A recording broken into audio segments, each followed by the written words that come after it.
Welcome back into the 2022 Top Post Countdown. Number 8 is running back Alex Fontenot. I had him 11, Brian 4, and William, you had him at 13. He led the Buffaloes in rushing in 2019, was the team's most improved offensive player that year. Would have had a chance to get to 1,000 yards had he not missed a game due to injury that season. So a good season as a lead back.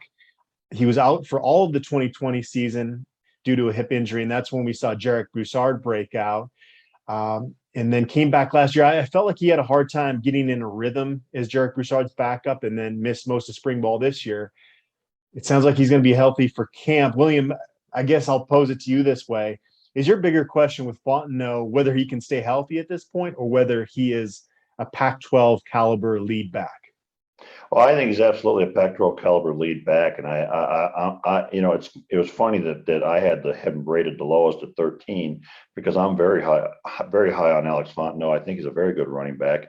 It seems sometimes from the comments I see on the board that the only thing people value in a running back is that breakaway speed, the ability to go 90 yards on every given play.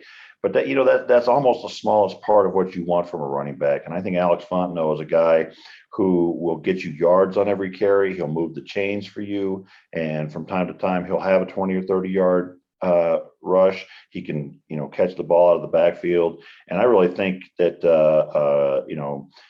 going into what fourth or fifth year here, that this may well be, if he's finally really healthy, the chance for him to show what he can really do. And hopefully we get all indications are that Sanford is going to have an offense that's friendly towards the running backs, and hopefully that with Fontenot being the number one guy, he'll get in that rhythm and show us an improvement even over what we saw in 2019, which I thought was pretty good. I've always been a Fontenot fan. I think he's got good vision. He finds holes.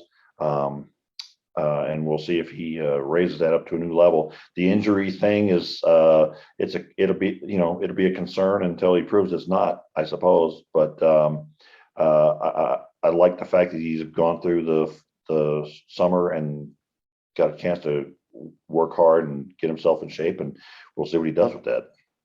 Yeah, I'm glad you brought up the fact that I think the fact that he's not a home run threat is why maybe he's a little bit undervalued, because in 2019, his yards per carry average was 4.7.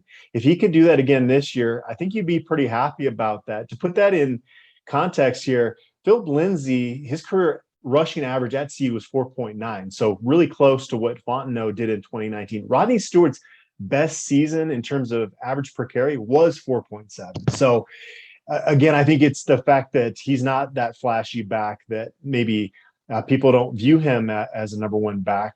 And also, he's one of the most cerebral players I've ever covered at CU. Very quiet, unique disposition to him.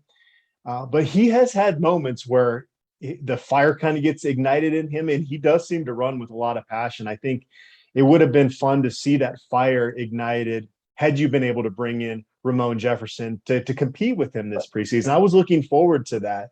But it's not like the position's completely devoid of other competition. I wouldn't be completely shocked if Dion Smith pushed him a little bit now that he shed that knee brace and has gotten the rust off from that torn ACL. So I really do think Alex Fontenot is going to be the guy if he stays healthy. But what do you think? Can Dion Smith push him a little bit? I think he can. I think he's a different kind of running back. Alex Fontenot is big and physical, and he's got good feet and good vision, whereas Dion Smith, I think, is a little bit more towards a small jitterbug, fast kind of a guy, more speed guy. He's not going to be smashing into linebackers or anything like that. So it's a change of pace kind of a back, a little bit of thunder and lightning, I suppose, if you want to use that terminology. But I think it would be very good for the team if that does happen. And we do have a little bit of I've always found that running games where you have two good backs tends to work out better over the long haul of a season.